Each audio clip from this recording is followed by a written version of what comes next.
Bonsoir et bienvenue. Merci beaucoup, Michel, de nous recevoir. C'est avec grand plaisir.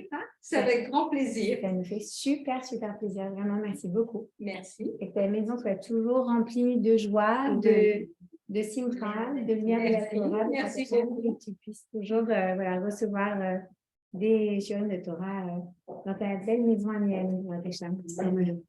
Merci. Merci à toutes d'être venues et d'être revenues. Vous avez des doses en ce moment quotidiennes de cours, donc bravo. Parce qu'il y avait un cours hier. Et on va dédier le cours de ce soir pour la Refoua Shelema. Excusez-moi, je vais reprendre juste pour la Refoua Shelema des Grat Hashem de Moshe Ben Yasmina, le grand-père de notre amie Anaïs Becker, qui est tombé dans l'escalier, qui est dans le coma. Ouais. On entend des bonnes nouvelles. Et pour le frère de ma belle-sœur, Ron Reuven Ben Sarah, Tal Yaakov Ben Sarah, les deux frères. Les autres qui entendre des bonnes nouvelles. Amen. Je vais lire du coup un petit télim pour eux parce qu'on a le droit de lire la nuit pour des malades. Alors, Shira Maalot, les Marmakim, Keraticha Adonai, Shim'a, Vekoli, Tina, Znecha, Kashuvot, Tekotacha, Adonai, Maronot, Shishma, Ya, Adonai, Miyamot, Kimechas, Dari, Maran, Tivare, Kibiti, Adonai, Kibushi, Velidvaro, Rati, l'Adonai, Nafshi, l'Adonai, Mishomaim, la Boker, Shumaim, la Boker, Yachel Israël et l'Adonai, Kim, Adonai, Yachel, Fed, Verdi, Imo, Fedout, Veoïlte d'Israël, Nicolas, Venepala. Alors aujourd'hui, je vous invite, bienvenue, comment ça va? Merci d'être là. Donc, ce soir, on va parler d'obscurité et de lumière. Et on va parler, bien évidemment, un petit peu de Hanouka, puisqu'on parle d'obscurité et de lumière et qu'on est pile à un peu moins d'une semaine. Pile à un peu moins d'une semaine, ça ne veut rien dire, mais on est à un peu moins d'une semaine de Hanouka. Et la paracha qu'on va lire cette semaine, qui s'appelle Vayeshev, c'est la paracha qui précède systématiquement le Hanouka. Donc, eh bien, elle va nous apprendre aussi plein de choses. Et quand on parle d'obscurité et de lumière, on parle également de moments obscurs et de moments lumineux. Et dans les moments obscurs, eh bien, justement, cette paracha, elle en a plein. D'accord? On va voir un petit peu ça. C'est une paracha qui est difficile, qui est sombre. Je vous ai déjà plombé là, c'est bon. J'ai poussé la semaine passée, déjà, on annonçait des nouvelles. Non, cette semaine, on va trouver des bonnes nouvelles au contraire. Je vous propose en fait d'aller découvrir à travers le côté un peu sombre et lourd et difficile de cette paracha, en fait, des points de lumière et des axes de réflexion sur comment arriver à transformer l'obscurité en lumière, comment arriver dans une situation difficile, dans un moment d'obscurité dans nos vies, d'accord? Et ça nous arrive à toutes, que ce soit des petits moments d'obscurité, comme je cherche le biberon, la lumière, il est là dans le sac, vraiment, d'accord? Ou alors, des moments, malheureusement, comme c'est le cas pour les familles dont on a parlé tout à l'heure quand on a fait la dédicace, la dédicace à propos de la Refoua Shelema, d'accord? Dans ces moments-là, également, qui sont des moments de doute, des moments difficiles à travers la souffrance et la maladie, alors que Akadosh Baruch Hu aussi, il nous envoie à travers ces paracha Vayeshev vraiment des clés pour voir où est-ce qu'on peut trouver, comme on dit en anglais, un silver lining, c'est-à-dire un petit trait de lumière derrière l'obscurité, d'accord? Qui nous appelle donc à trouver ensuite la lumière. Alors l'obscurité, on la voit déjà chez Yaakov, ok? Donc la semaine passée, on refait un petit retour en arrière. La semaine passée, vous vous souvenez que Yaakov, on l'a vu ces trois dernières parachutes, vraiment déjà dans une vie assez difficile. Il en a eu des épreuves, il en a eu des obstacles, il en a eu des moments obscurs. Il a commencé dans le ventre de sa mère, d'accord, on disait dans le ventre de Rivka, il se donnait des coups pour savoir vers où il voulait que leur maman aille, Esav et Yaakov, les deux jumeaux dans le ventre de leur mère. Puis ensuite, une fois sorti, il a fallu être éduqué avec Esav, qui était, je rappelle, un jeune homme et un enfant très difficile, très agressif, très colérique, très sanguinaire. Bon, pas le plus raffiné non plus, d'accord? Et il finit par prendre la bracha de son père. Son frère se rend compte qu'il aurait dû recevoir cette bracha et il dit donc, Yaakov, je vais te tuer Et il est sérieux, ce n'est pas juste une petite bagarre entre deux enfants, d'accord? Et donc, Yaakov, à ce moment-là, doit quitter la maison de son père et sa mère pour fuir, d'accord? Pour fuir et aller se retrouver à Haran. Vous vous souvenez ensuite qu'à Haran, qu'est-ce qui se passe? Eh bien, il tombe amoureux de Rachel Minou. Il va voir son père lui dit, mais pas de problème, bien sûr, alors quoi, tu maries ma fille? Alors, bien sûr, mais tu travailles 7 ans pour moi. Les 7 ans passent, il va pour marier Rachel, il se fait avoir par Lavan, son beau-père, il marie Léa, grosse déception. Il se remarie finalement avec Rachel, mais il doit encore travailler pour 7 ans, pour Lavan, et finalement, un signe arrive, il décide de partir pour retourner en Eretz Canaan, mais le problème, c'est que, comme on le disait la semaine passée, il n'a jamais reçu de nouvelles de sa mère qui lui disait « c'est bon, il s'est calmé, tu peux revenir ». Donc, il a peur. C'était justement ce qu'on explorait la semaine passée, la peur, d'accord? Il a peur, il est dans le doute, il est dans l'obscurité. Est-ce que je dois y aller, je dois pas y aller, je dois y aller, je dois pas y aller, je vais me faire tuer, peut-être je vais prendre la responsabilité en retournant à Canaan, de faire tuer toute ma famille, ça va être terrible, etc., etc. Face à la peur, il divise. Face à la peur, il se met en stratégie. Face à la peur, il crée cet ange de la peur, l'ange des sables, contre qui il va combattre, contre qui il va être vainqueur, mais malgré tout, il va être blessé à la hanche, au nerf sciatique. Okay, donc, il n'en ressort pas complètement indemne.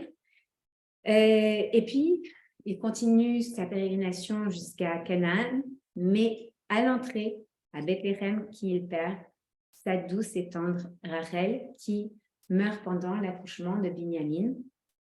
Bon, on va d'une tragédie à l'autre, d'une épreuve à l'autre, et il se retrouve avec le petit Binyamin, deuxième enfant de Rachel avec Yaakov, le premier étant Yosef, dont on va parler aussi aujourd'hui.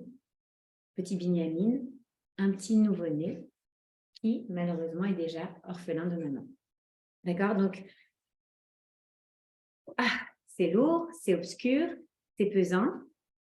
Et on arrive, et la paracha s'ouvre en nous disant « Vayeshev Yaakov beretz megoré aviv, beretz Canaan. » Vayeshev. Et il va enfin s'installer. On pose des valises, et là, on s'installe. On va être tranquillou, pépère. On s'installe, ça va être le calme. On peut arrêter d'être inquiet. Ça va se calmer, tout va finir par s'apaiser. Et bien, en fait, pas du tout. Mais pas du tout. C'est-à-dire que quand on ouvre cette paracha, on se dit à la première phrase, ça y est, ouf, un petit peu de répit dans cette histoire, d'accord? Eh bien, absolument pas. On va voir que l'obscurité, non seulement elle va continuer de toucher Yaakov, mais en plus, elle va aller toucher tous les personnages qu'on va voir apparaître pendant cette paracha. Et donc, c'est étonnant parce que c'est vraiment pas ce qui paraît quand on voit le titre. Quand on voit le titre, on se dit, ça y est, on va se calmer, ça va être vraiment la sérénité. Ils ont enfin atteint le stade, il est revenu en Canaan et tout va bien aller. Qu'est-ce qui se passe en fait dès le début de la paracha? Eh bien, dès le début de la paracha, on voit que Yaakov, il va encore subir une autre épreuve. Et c'est quoi? C'est celle du parent qui a 12 ans, qui a 13 enfants, mais 12 garçons. Et qu'est-ce qui peut arriver de pire à un père qui a 12 garçons? C'est qu'il se déteste. Ces 12 garçons se haïssent, se jalousent. Mais alors, pas tous les uns avec les autres, mais tous contre un. Et un contre tous. C'est horrible. Qu'est-ce qui se passe? Il y a en fait tous les enfants, bon, hormis, on a bien compris, Binyamin, qui est un petit bébé, mais tous les enfants de Léa et des servantes, d'accord? Donc, les 10 autres garçons, d'accord? Eh bien, en fait, ils vont être très jaloux de Yosef. Pourquoi? D'abord, parce que c'est le fils de Rachel, la préférée. Et on a toujours entendu maman Léa qui disait s'il m'aimait avec les mêmes, et s'il me regardait avec les mêmes yeux avec lesquels il regarde Rachel. Et on a toujours entendu soupirer. Vous vous souvenez, on étudiait il y a 2 semaines, je crois, ou 3 semaines, il y a 2 semaines, les significations des prénoms des enfants de Léa. Et on voyait à quel point, à travers même le fait de nommer ses enfants, elle révélait en fait sa souffrance réellement. D'accord? Donc, ils ont toujours entendu ça. Donc, c'est le fils de Léa. Mais forcément, tu es le fils de la maman préférée, de la femme préférée. On te jalouse. En plus, Yosef Hatzadik était très beau, ce qui n'enlève rien au fait qu'on peut le jalouser pour sa beauté. En plus, c'était un sadique, comme on le dit.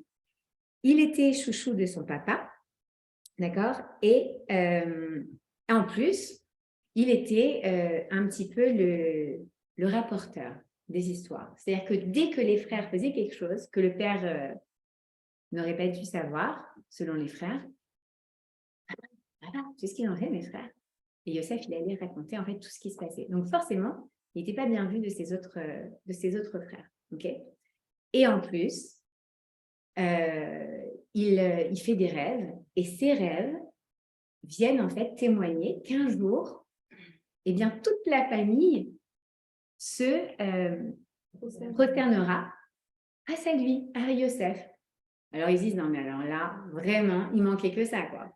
Et genre maintenant, tu fais des prophéties en rêve, et en plus, on va tous se prosterner devant toi. Ben bien sûr, allez, hop, ça en rajoute une couche sur la haine qu'ils avaient pour leur frère.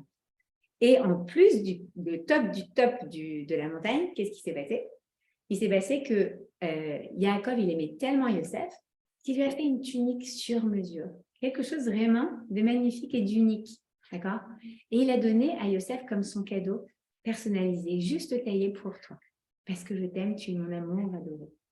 Et là, il en est de trop pour les frères. D'accord? Et donc, qu'est-ce qu'ils vont faire? Eh bien, on va voir ça, je vous fais un petit peu de suspense dans le déroulement, parce que je vais tout vous raconter au même moment.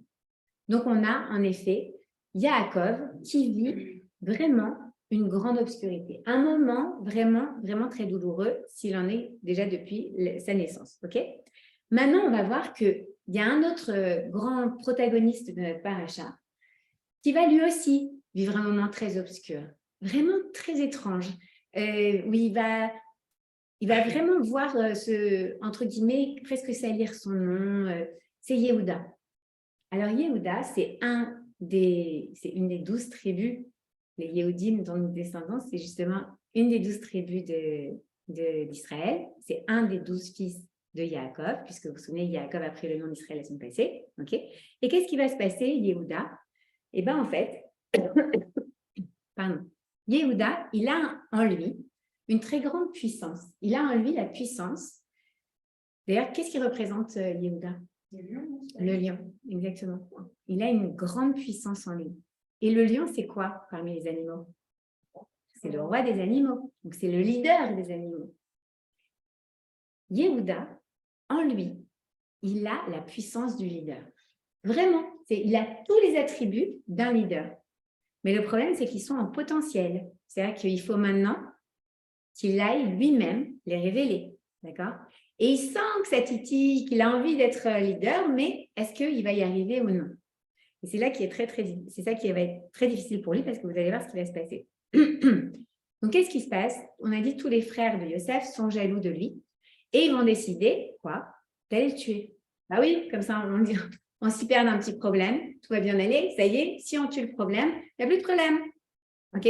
On peut faire croire à papa qu'il y a eu un truc ou je ne sais pas quoi, et puis bon, ben, bye bye Yosef.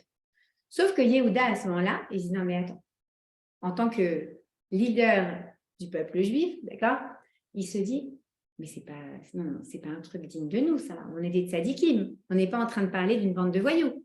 On est en train de parler d'une fratrie de tzadikim, d'accord, les enfants de Yaakov. Il dit, non, mais ce n'est pas du tout digne de nous. Attendez. Qu'est-ce qu'on va faire? Bon, ben, on va détourner l'attention sur autre chose. Non, vous savez quoi? Au lieu de le tuer, venez, on le met là, dans ce puits. Alors, il dit, c'est mieux que de le tuer. Ah oui, d'accord. Alors, il le met comme ça dans un puits. Et puis, dans ce puits, il y a plein de scorpions. Il dit, non, attendez. On ne va pas le laisser mourir comme ça dans le puits de scorpions, parce que même si on ne le tue pas directement, il va mourir. Là, il n'y a rien d'autre à faire. Et là, il se dit, bon, attends, qu'est-ce qu'on va trouver? Ah ben, venez! Il se dit, bon, si je dis à mes frères, venez, on le ramène à la maison, qu'est-ce qui va se passer? Je vais passer pour le faible, je vais passer pour celui qui n'est pas avec tous ses frères. Peut-être ils vont m'en vouloir aussi, il va savoir ce qu'ils vont me faire, etc. D'accord? En un sens, est-ce qu'il tape à ce moment-là dans son pouvoir de lion? dans son pouvoir de leader. On va voir. Il se dit, oh, en fait, on n'a qu'à le vendre en tant qu'esclave. Regardez, il y a justement des marchands d'esclaves qui viennent de passer là. Bah, on n'a qu'à le vendre en tant qu'esclave. Comme ça, il reste en vie. Puis après, c'est Hachem qui décidera de son sort. Hein. Ce n'est pas nous. Ce n'est pas de notre faute. D'accord? Et donc, qu'est-ce qu'ils vont faire? C'est ce qu'ils vont faire. Ils vont le vendre en tant qu'esclave. Or, tous les frères l'écoutent. Il n'y en a pas un qui dit non, attends, tu sais quoi, non, je ne suis pas d'accord, on ne va pas le vendre en tant qu'esclave. Tous les frères disent oui.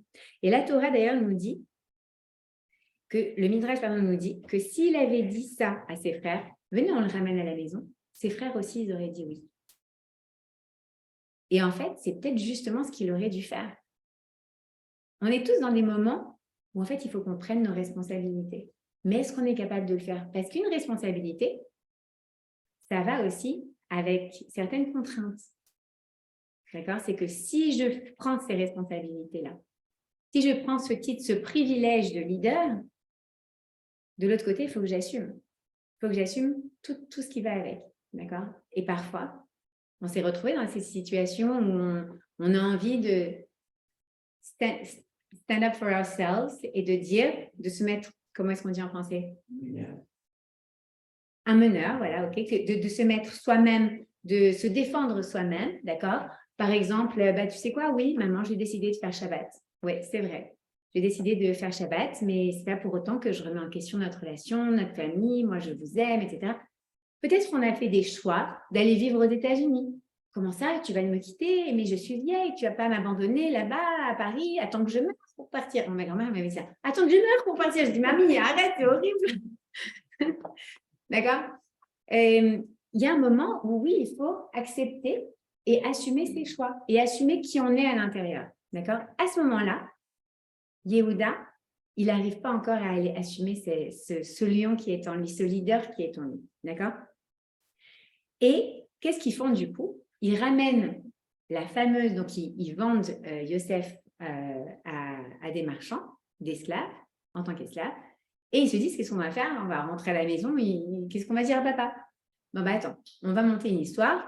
Il y a une chèvre, hop, on va zigouiller une chèvre, on prend le sang, on traîne la tunique dans le sang, la tunique spéciale qui avait été faite sur mesure pour Yosef, donc c'est vraiment une tunique particulière, il va la reconnaître, et on la ramène à papa.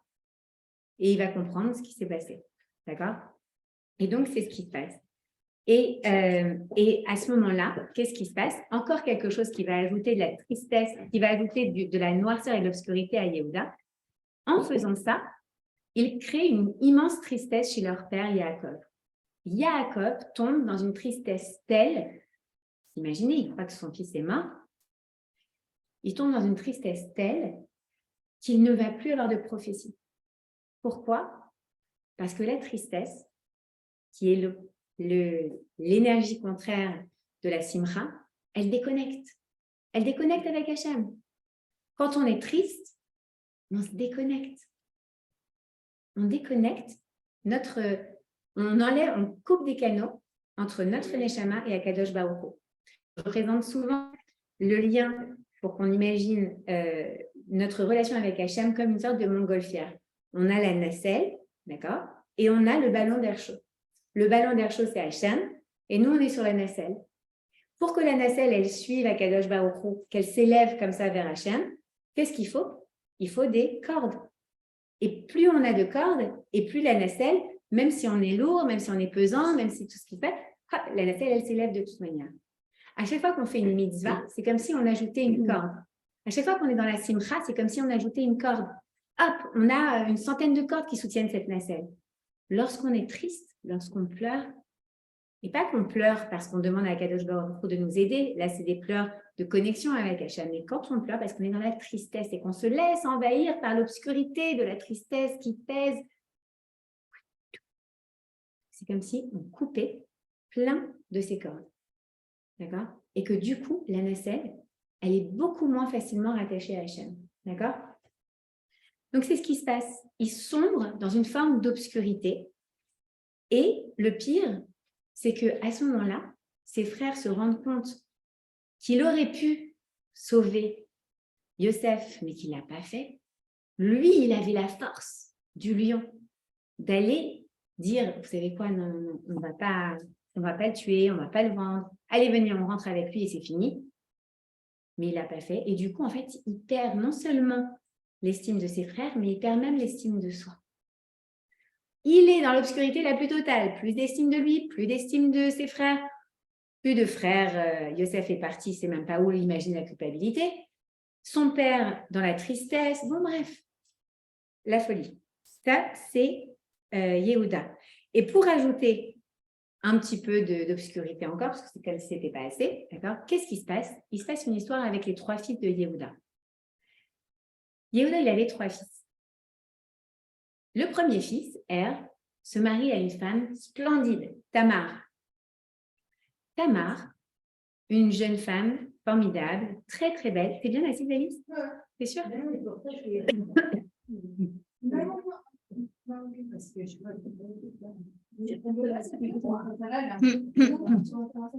C'est bien?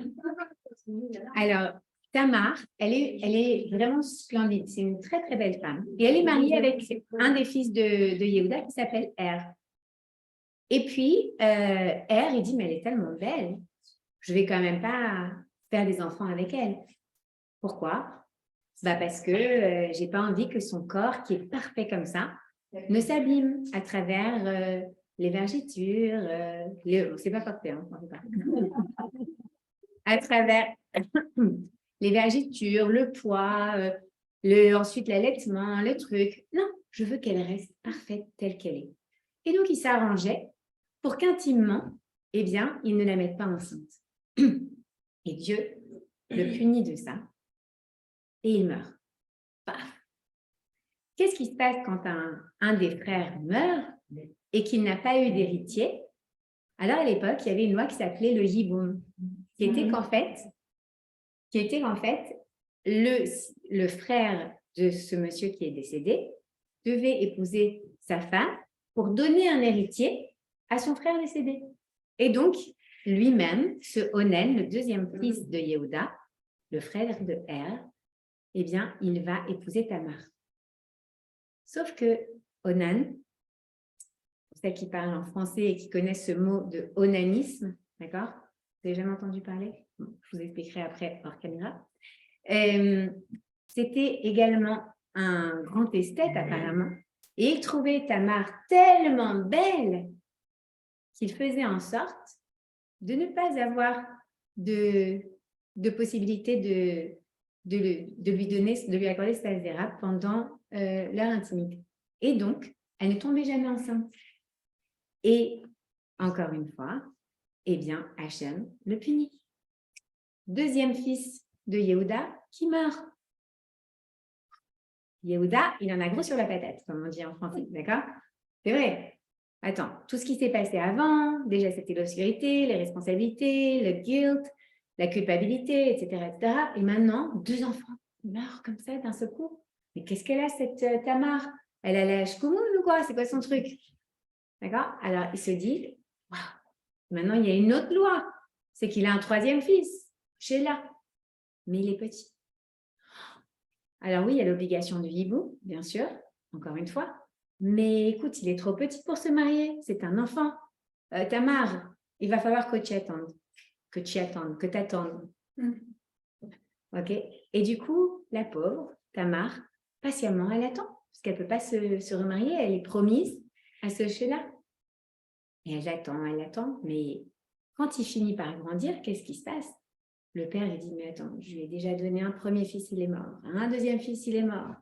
Je ne peux pas lui donner Sheila. Je ne peux pas lui donner Sheila. Et là, Tamar, elle se dit, non mais, je ne vais pas passer ma vie à attendre. À attendre quoi? Qu'ils grandissent et ils ne vont jamais me le donner parce qu'ils ont peur que ce soit de ma faute. Mais ce n'est pas de ma faute. Mais moi, je vais obtenir l'héritier de mon mari originaire avec mon beau-père, Yehuda. Parce qu'il faut absolument que je fasse descendre un héritier de la lignée de Yehuda. Qui sait? Peut-être que ça deviendra le roi d'Israël. Et c'est exactement ce qui va se passer, parce que c'est l'héritier de Yehuda, qui est le roi David, et par qui viendra donc Pas le premier roi d'Israël, mais le deuxième roi d'Israël, puisque le premier roi, c'est Shaoul. Et ensuite, notre roi Mashiach qui descend, Mashiach ben David, qui descend de David. Donc, qu'est-ce qui se passe à ce moment-là? Elle a cette sorte de révélation. Et elle se dit, il faut que j'ai un descendant. C'est pas possible. Parce que sinon, la royauté d'Israël ne viendra pas. Elle va venir par moi. Et donc, qu'est-ce qu'elle va faire? Et là, on va voir que Tamar, la pauvre, elle aussi, elle se retrouve dans une obscurité pas possible. D'accord? Donc, troisième personnage qui est dans l'obscurité totale. Imaginez, premier mari, deuxième mari, puis imaginez en plus la difficulté pour une femme d'avoir ce genre de relation avec son mari, que le mari ne veut pas qu'elle tombe enceinte, donc comment est-ce qu'ils étaient dans leur relation amoureuse, etc. Ça devait être très difficile émotionnellement pour elle. Et elle se dit quoi? Alors là, il n'en est pas question, il faut que j'arrive à mes fins. Mes fins, ce n'est pas pour moi, parce que ce n'était pas une égoïste, elle voulait juste donner à Israël, à Am Israël, le roi. Et donc, elle va faire un subterfuge, elle va se déguiser en prostituée. Alors que c'est une grande sadéquette, on parle d'une très très grande sadéquette. Mais elle va aller inventer une histoire pour pouvoir obtenir une descendance par Yehuda. Et qu'est-ce qu'elle va faire? Elle va se mettre sur le chemin de Yehuda. Mais complètement transformée, déguisée, on ne peut pas la reconnaître. Personne ne peut la reconnaître. Et là, très étrange, parce que pourquoi Yehuda, qui est lui un grand sadique, qui va aller avec une prostituée? Mais il se passe à ce moment-là, il ne peut pas résister. Et il va avec elle. Et lorsqu'il est avec elle, eh bien, il se sent tellement bizarre d'être allé avec elle qu'il part et il en oublie deux choses. Son bâton et sa bague. Mais bien sûr, il ne va pas aller faire chemin arrière. Il a déjà honte de ce qu'il a fait. Et il part. Quelques semaines après, quelques mois après, tout le monde vient vers Yehuda et lui dit, tu sais, ta belle-fille, elle a dû se prostituer, ou en tout cas, je ne sais pas ce qu'elle a fait, mais elle a le ventre qui s'est bien arrondi. Elle est enceinte. Alors Yehuda dit, ah, ça m'étonnerait, Tamar, c'est une sadéquette. Comment elle est enceinte? C'est pas possible. C'est sûr, je l'ai promise à Sheila, je lui donnerai jamais, mais en attendant, ça m'étonnerait qu'elle soit allée voir quelqu'un d'autre. Donc, qu'est-ce qu'ils font? Les gens de la ville disent, non mais attendez, non, attends, elle n'a pas le droit légalement d'être avec un autre homme, donc il faut que tu la juges publiquement. Alors, ils réunissent un Beddin et publiquement, ils viennent et ils disent à Tamar, viens maintenant, on va te juger. Alors, qui est celui avec qui tu as été pour être enceinte? Elle dit, je ne peux pas le dire. Comment ça, tu ne peux pas le dire? Si tu le dis, tu auras la victoire, tu seras digne. Peut-être il va pouvoir t'épouser et de faire de toi pas une femme de petite vertu qui est celle avec un bébé alors qu'elle est normalement promise à quelqu'un d'autre. Mais elle dit non, je ne peux pas le dire. Pourquoi est-ce qu'elle ne peut pas le dire? Parce qu'elle ne voulait pas humilier publiquement Yehuda. Si elle allait dire publiquement, mais attends Yehuda, c'est le tien, c'est ton fils, ça voudrait dire qu'il serait allé avec sa belle-fille et publiquement, il aurait été terriblement humilié. On voit la grandeur de Tamar de préférer être condamnée plutôt que d'aller révéler quelque chose qui allait humilier quelqu'un en public. Et d'ailleurs, de là, on apprend qu'on humilie. C'est très grave d'humilier quelqu'un en public. Elle préfère aller en prison ou je ne sais quoi, être condamnée plutôt que d'humilier quelqu'un en public. Okay? Et qu'est-ce qui va se passer? Il va dire, mais il faut que tu nous dises exactement qui c'est. Et ça, c'est Yehuda qui lui demande. Et elle dit, écoutez, je ne peux pas vous révéler son identité, mais je veux juste que vous sachiez que le propriétaire de cette bague et de ce bâton, c'est lui le père. Et là, Yehuda se dit, voilà, qu'est-ce que j'ai fait? Ok, donc il reconnaît bien évidemment son bâton et sa bague. Il comprend ce qui s'est passé. Et là, vous allez me dire, il aurait pu juste dire deux choix. Attends, est-ce que je vous révèle maintenant les deux choix? Eh bien non, je ne vous les révèle pas maintenant. Suspense.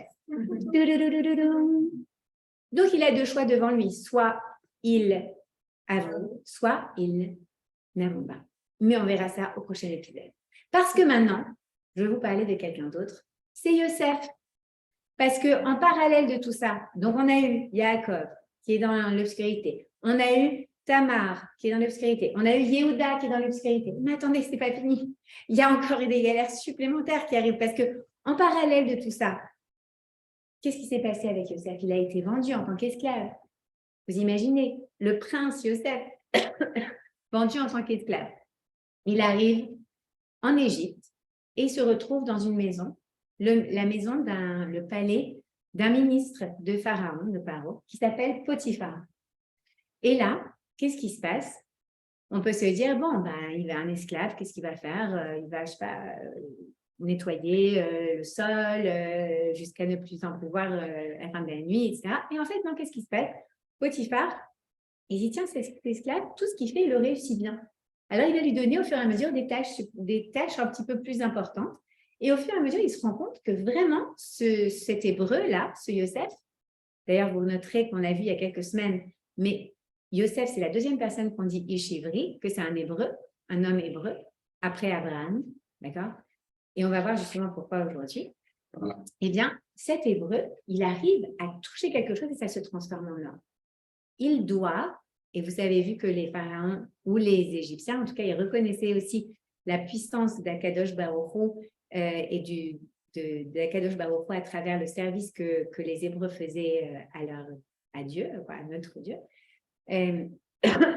Parce que, justement, il allait dire, mais attends, toi, tu dois être béni de Dieu, alors je vais te faire monter en grade. Et il le fait monter en grade jusqu'à ce qu'il devienne, en fait, son bras droit. OK? Et bon, Monsieur Potiphar, il a un très beau palais avec une très belle femme, bien évidemment. Et cette très belle femme se dit, écoutez, très cher, moi, j'ai tout ce que j'aime dans la vie, d'accord, j'obtiens toujours ce que je veux. Je veux ce petit hébreu, il m'a l'air bien beau. D'ailleurs, on a dit, Yosef, il était très beau, il avait la beauté de Rachel, mais non, il était magnifique, très, très, très, très beau. D'ailleurs, on dit Ben Porat Yosef, quand on voit quelqu'un de très beau, d'accord? Et donc, elle le voit et elle se rend compte que lui, il la touche pas, il la regarde pas, il fait pas attention à elle. Et ça la rend folle. C'est une femme qui a toujours eu tout ce qu'elle veut, c'est une femme de pouvoir, une belle femme, elle se dit, il en est hors de question, celui-là, un jour, il sera à moi. Et puis, donc elle attend. Un jour, alors que c'était une fête nationale égyptienne qui louait le dieu du Nil, je ne sais plus exactement comment est-ce que ça s'appelait, mais bref. Tous les gens de la maison de Potiphar partent. C'est comme si vous disiez le 4 juillet, ici, d'accord, Independence Day. Tout le monde va aller fêter le 4 juillet, aller voir les feux d'artifice, etc. Mais c'est la même chose au Nil. Sauf qui? Sauf l'hébreu, puisque ce n'est pas son Dieu, il ne va pas aller lui. Alors, on sait que Yosef, il reste à la maison. Et monsieur Potiphar, il accepte ça. Il n'y a pas de problème. Tu fais ta religion, tu es tranquille, ok, du moment que tu obéis à mes ordres et que tu me fais réussir tout ce que tu touches. Et donc, Madame de Potiphar, dit, c'est l'occasion ou jamais, on va être tous les deux, alors là, il ne va pas pouvoir me résister. Et donc, qu'est-ce qu'elle fait? Elle se met comme ça, sa plus belle toge, ou je ne sais quoi, ce qu'elle avait à l'époque, d'accord, sa plus belle robe. Elle se parfume, elle est avec de l'ambre, elle sent tout bon, elle est toute maquillée, toute belle. Et elle se met comme ça sur son lit, elle dit, Yosef. Et là, il y a Yosef qui arrive. Oui, Madame de Potiphar, qu'est-ce qui se passe? Vous avez besoin de quelque chose? Je ne me sens pas bien. Oh, je sens que je vais m'évanouir. Yosef, chérie, venez par là. Alors, il arrive. Il dit, qu'est-ce qu'il y a? Et là, elle l'attrape. Elle l'embrasse. Et elle lui dit, tu ne vas pas me résister, tu es à moi. Bon, je romance. C'est pas vraiment écrit comme ça dans la forme. Oh, ben dis donc, ils sont très en temps. D'accord? Et à ce moment-là, on va voir ce qu'il va faire. Suspense, encore une fois. Moi, j'ai vu que les séries, ça marchait très bien. Je me suis dit, on va faire la même chose pendant le cours, parce qu'il n'y a pas de raison. Donc on a vu obscurité, chez Yaakov, qui est en deuil de son fils adoré. Yehuda, deuil multiple de ses fils, plus échec personnel de révéler son potentiel de leader. Il tue le lion avant même de l'avoir vu sortir de la savane. Tamar, c'est une veuve multiple. Elle voit son avenir compromis. Yosef, abandonné et jeté dans un cachot. Ah oui, donc non, pardon. Je vous ai raté l'histoire. Donc, qu'est-ce qui se passe? Elle l'attrape. Elle veut l'embrasser, elle veut qu'il se dévoile à elle, qu'il l'accepte et qu'il l'embrasse. Oui. Et qu'est-ce qui se passe? Eh bien, lui, d'un seul coup, il décide de faire la seule chose folle, et c'est en ça qu'il est un Ishivri, la seule chose folle qu'aucun autre homme, enfin, j'espère que tous nos maris le feraient, d'accord? Il décide de fuir et de laisser derrière lui sa tunique. Donc, ce n'est pas la même tunique que Jacob lui avait donnée, mais c'est une autre tunique qu'il portait. Il se dit, il faut que je parte. Si je ne pars pas à cet instant, et d'ailleurs on dit qu'il a eu en vision le visage de son père, à ce moment-là, comme s'il s'est dit, alors, il faut que je me rattache à mon père, à travers mon père à son père, Yitzhak, à travers son père à Abraham, et à travers Abraham à Hachem, envoie-moi, qu'est-ce qu'il faut que je fasse? Et à ce moment-là, il court, il laisse derrière lui sa jaquette qui reste comme ça dans les mains de cette pauvre, non pas cette pauvre femme, mais de cette dame complètement évaluée par le fait qu'il ait refusé ses avances. Et là, qu'est-ce qu'elle fait?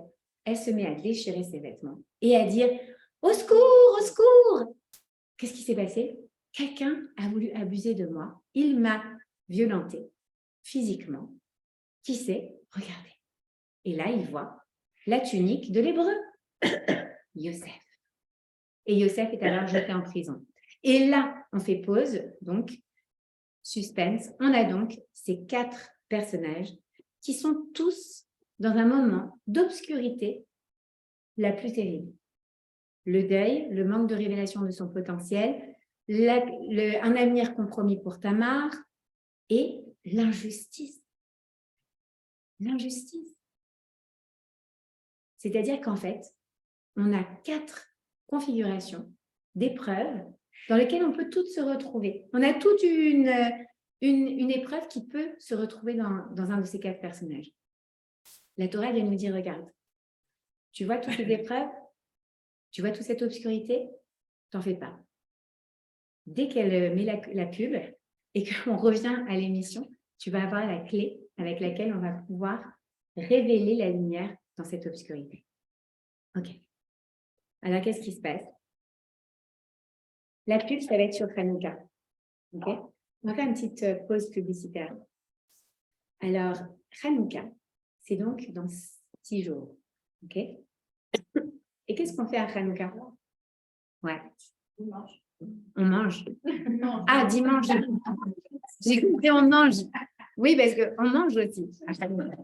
On mange des bons beignets. Mais qu'est-ce qu'on va faire à Hanouka? Qu'est-ce qu'on célèbre à Hanouka? Qu'est-ce qu'on commémore? Qu'est-ce qu'on fait à Hanouka? Les lumières. Sont les lumières. Ok, les lumières de Hanouka. On commémore le miracle de Hanouka qui est quoi? Il y avait 2 mérites. Ok. Le premier, c'est de gagner la guerre. De gagner la guerre. Et peu contre les nombreux. Et le deuxième, c'est avec le Kadashim. Exactement. Avec l'huile pure et sainte. Ok. Donc, on célèbre en fait, on célèbre 2 miracles. On va parler en particulier d'un miracle qui est le miracle de la lumière. Et qu'est-ce qu'on fait? Plus on propage ce miracle. Parce que pourquoi est-ce qu'aujourd'hui on allume les Hanoukiot? Parce qu'on propage le miracle vers l'extérieur. On doit aujourd'hui dire à tous les gens qui vont passer dans la rue, d'accord? Et d'ailleurs, hier, on voyait quelques halakhot de Hanouka. On disait notamment une qui est vraiment intéressante sur le sens de Hanouka, c'est qu'en fait, on allume la Hanoukia à partir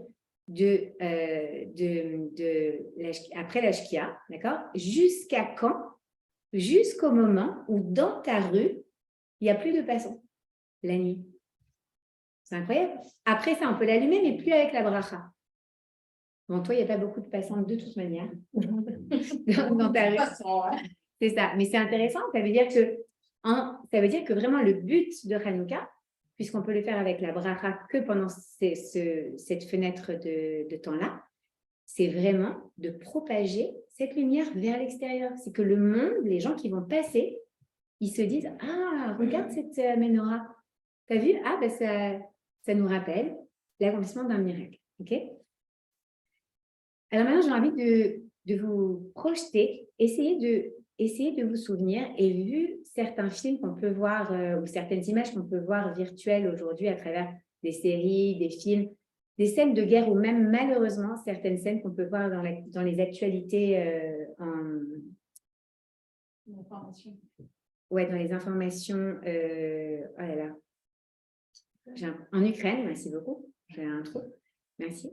En Ukraine, d'accord. Essayez d'imaginer. Vous avez vu des scènes de lieux ravagés en Ukraine, non? Ok, vous voyez la misère que c'est. Imaginez maintenant Yerushalayim. Les Grecs ont saccagé le Beth Amikdash. Imaginez, nous, quand on arrive au Kotel aujourd'hui, le sentiment très particulier qu'on a, cette connexion, ce sentiment d'élévation, ce sentiment de kedusha, de distinction qu'on ressent. Il n'y en a pas une d'entre nous qui va là-bas et qui ne pleure pas, et on ne sait pas pourquoi, c'est juste parce qu'on se sent tellement vulnérable. On se sent OK d'être vulnérable, on se sent tellement proche, on se sent dans les bras d'Akadosh Baruch. Ça, c'est que la muraille extérieure du Beth Amikdash. Imaginez notre maison, la maison d'Hachem sur terre. On rentre et on la voit saccagée. Mais saccagée. Tout est détruit, tout a été souillé, tout a été brûlé, tout a été... Imaginez cette image d'horreur. C'est l'obscurité la plus totale. Ça doit nous faire mal. On doit encore pleurer aujourd'hui de la destruction du Beth Amikdash, des deux Beth Amikdash. C'est ce qu'on fait à Tisha B'Av. Et on ressent cette douleur. Mais imaginez-la maintenant. Vraiment, c'est important. Essayez de vous projeter là-dedans. Imaginez que vous vous projetez là-dedans. Et maintenant, imaginez un petit enfant qui rentre comme ça, un Maccabi, qui rentre avec tout le reste. Et ils vont décider d'essayer de voir comment est-ce qu'ils peuvent reconstruire tout ça. Mais d'où va jaillir la lumière? C'est tellement une vision d'horreur. C'est tellement Apocalypse Now. Enfin, je ne sais pas à quoi ça fait référence, mais vous voyez ce que je veux dire? Comment est-ce qu'on va faire repartir la lumière? Comment est-ce qu'on va rallumer? Il n'y a plus de menorah de toute manière. Il a été volé. Elle a été volée. Mais on va reconstruire un semblant de menorah. Et qu'est-ce qu'on va faire? On va aller chercher comment est-ce qu'on va la rallumer. Le problème, c'est qu'il n'y a plus de fioles. Toutes les jarres d'huile cachère ont été détruites. Et là, il commence à aller chercher à l'intérieur de ce Beth Amikdash comment reconstruire, comment faire rejaillir la lumière de cette obscurité. Il y a un midrash qui raconte qu'il y a un petit enfant qui va nettoyer comme ça sous le misbéar. Et alors qu'il était en train de nettoyer sous le misbéar, trouve quoi? Une petite fiole. Une fiole scellée avec le cachet du Kohen Gadol. Waouh!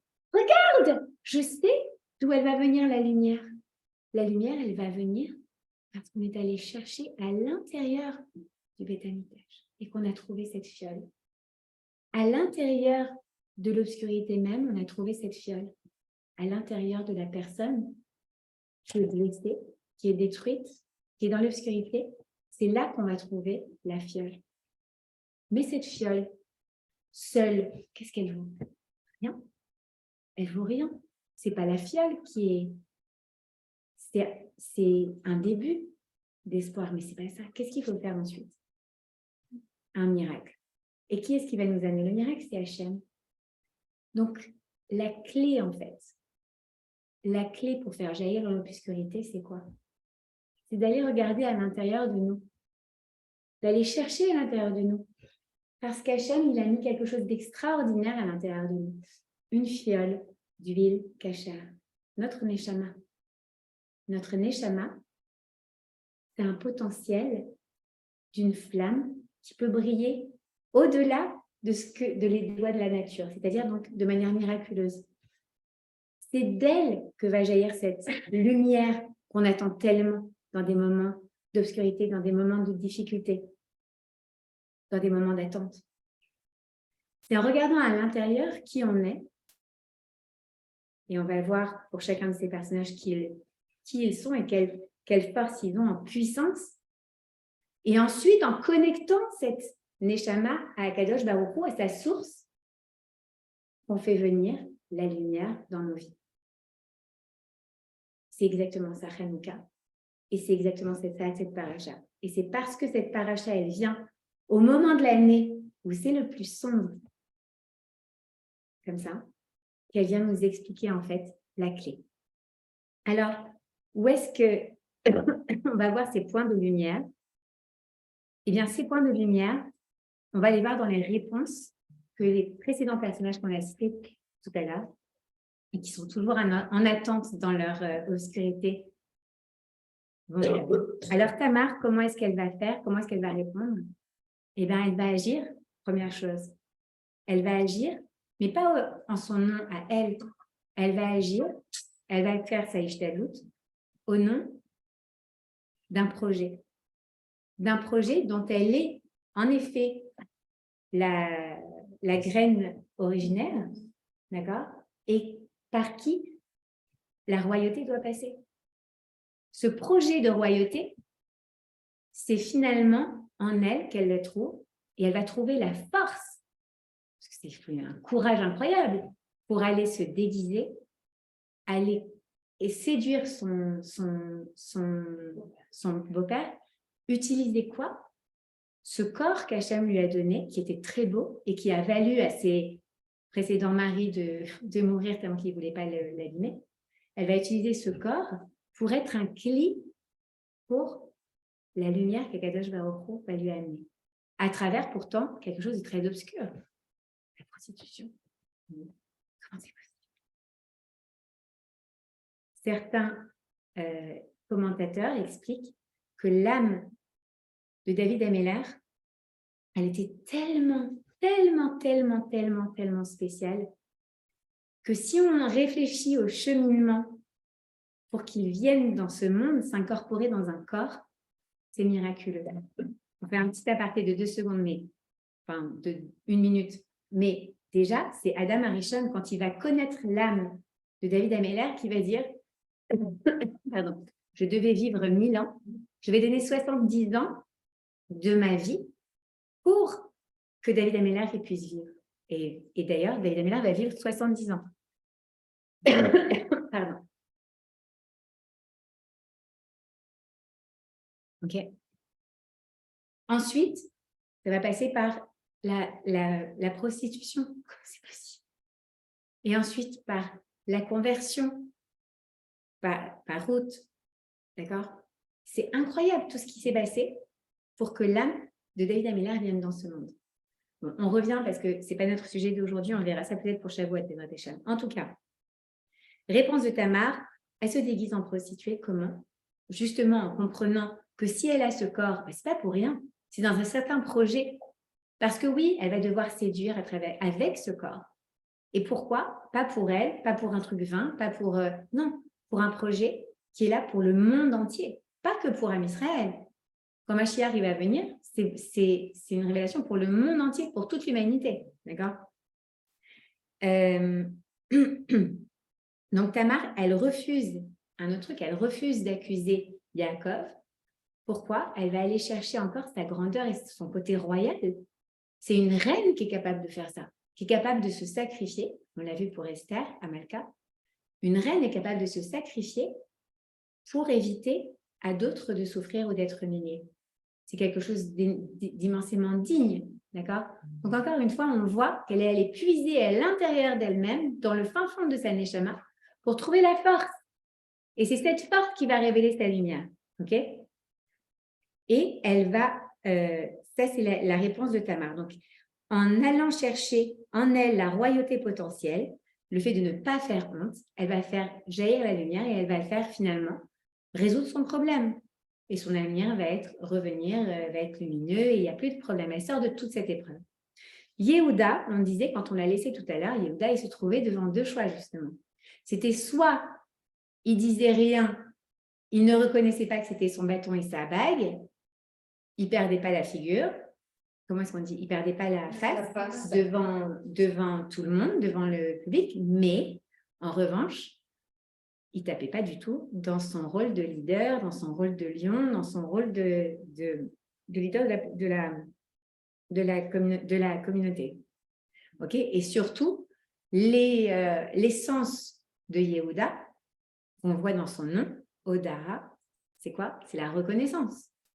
Si lui, il n'est pas capable de reconnaître, alors il ne révèle pas sa lumière. D'accord? C'est parce qu'il va accepter de reconnaître que, waouh, c'est mon ballon, c'est mon bâton, c'est ma bague. Je suis en effet allée avec une prostituée. Je ne savais pas que c'était ma belle-fille. J'ai en effet eu une relation avec elle et je lui ai fait un enfant. Maintenant, je reconnais tout ça. Waouh! Ce jour-là, il prend ses responsabilités, chose qu'il n'avait pas fait avant. Et grâce à ça, eh bien, il va faire jaillir la lumière. OK? Et maintenant, Yosef. Yosef, on l'avait laissé dans un cachot. Pourquoi?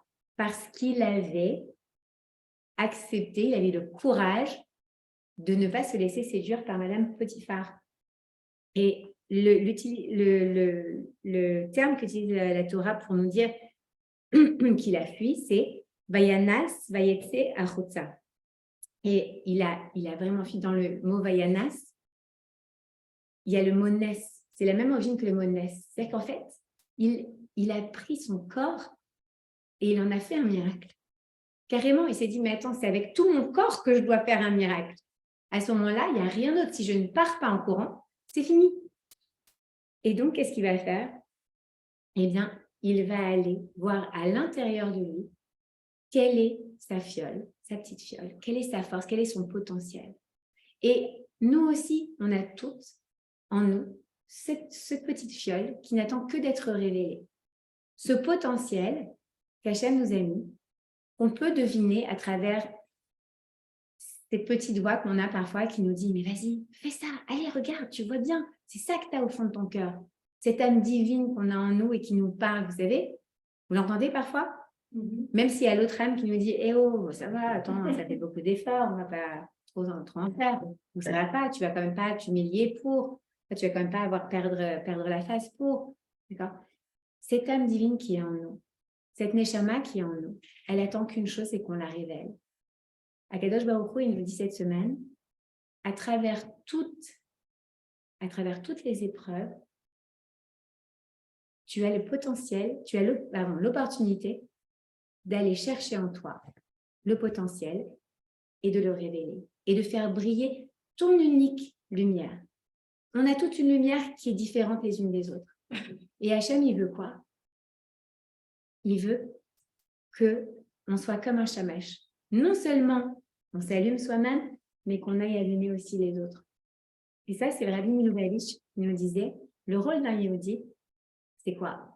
C'est d'aller être un allumeur de lampadaire. C'est-à-dire que non seulement moi, j'ai mon devoir d'aller chercher en moi cette fiole, de la connecter avec Akadosh Baruch Hu, de laisser briller cette lumière, mais en plus, va aller aider l'autre à aller chercher en lui cette fiole, que ce soit chez nos enfants, chez notre mari, toujours avec respect, avec amour, bienveillance, surtout avec le mari, pas de maternage ou d'autorité, mais d'aller le révéler.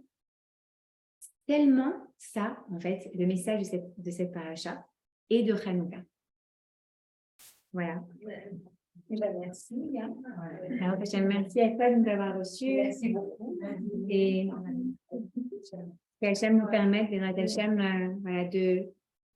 de réaliser toute la lumière qu'on a en nous. Vraiment, vraiment, c'est tellement important. Et je vais juste terminer avec un truc. Le mardi, on étudie un midrash sur le Eshet Raïl. Et je ne sais pas si j'ai déjà partagé ça avec vous, mais c'est une très belle parabole. Dans le Eshet Raïl, il commence par celui qui trouve une Eshet Raïl, donc une femme vaillante ou vertueuse, peu importe, ce n'est pas le sujet d'aujourd'hui. Il est riche, il est heureux. Pourquoi? Parce qu'il a quelqu'un de plus précieux qu'une perle. Et là, on se dit, mais pourquoi? Qu'est-ce qu'elle a, la perle, de si précieux? Qu'est-ce qui fait la préciosité, la rareté, la beauté d'une perle? Eh bien, comment? Pas seulement, je comprends ce que tu veux dire, mais ce n'est pas seulement ça. c'est pas qu'elle est cachée. C'est qu'en fait, la perle, c'est quoi? Eh bien, c'est le fruit d'une huître. C'est-à-dire que vous avez une huître, donc c'est un coquillage, un crustacé, enfin non, un coquillage, d'accord, un coquillage. Donc, c'est un mollusque à l'intérieur, tout visqueux comme ça, d'accord? Et c'est un petit animal, mais qui ne se meut pas, qui ne peut pas bouger. Et la seule manière qu'il a de lutter contre des choses qui le dérangent ou des ennemis ou quoi que ce soit, c'est d'aller chercher en lui une substance. Alors, imaginons qu'une huître s'ouvre comme ça, ok, et qu'un petit grain de sable vienne. Maintenant, je voudrais juste vous rappeler, vous sentez cette petite situation où vous avez un grain de sable qui rentre dans votre œil et qui met, c'est insupportable, ça dérange. On a envie, ça fait très mal. On n'a qu'une envie, c'est d'arriver à l'enlever, d'accord? On a des larmes qui viennent aussi pour humecter et pour faire sortir ce grain de sable. Sauf que le mollusque, lui, il n'a pas de larmes, il n'a pas de bras qui viennent comme ça tirer le grain de sable. Qu'est-ce qu'il fait? Il va à l'intérieur de lui et il va chercher cette substance qui s'appelle la nacre. Et il va enrouler autour de ce qui le dérange de la nacre. Pourquoi? Parce que la nacre, c'est doux, c'est lisse. Ça évite que ce soit irritant, n'est-ce pas? Et donc, il enroule de nacre.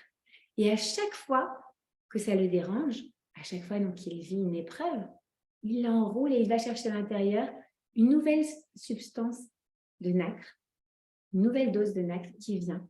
Et en fait, vous pouvez aller voir sur Google tout à l'heure si vous voulez comment est fait une perle. C'est vraiment très joli. Et en fait, donc, c'est quoi la beauté d'une perle? La beauté d'une perle, c'est la beauté d'une femme, nous dit Shlomo Amélar, c'est qu'en fait, la beauté d'une femme, c'est pas son esthétique.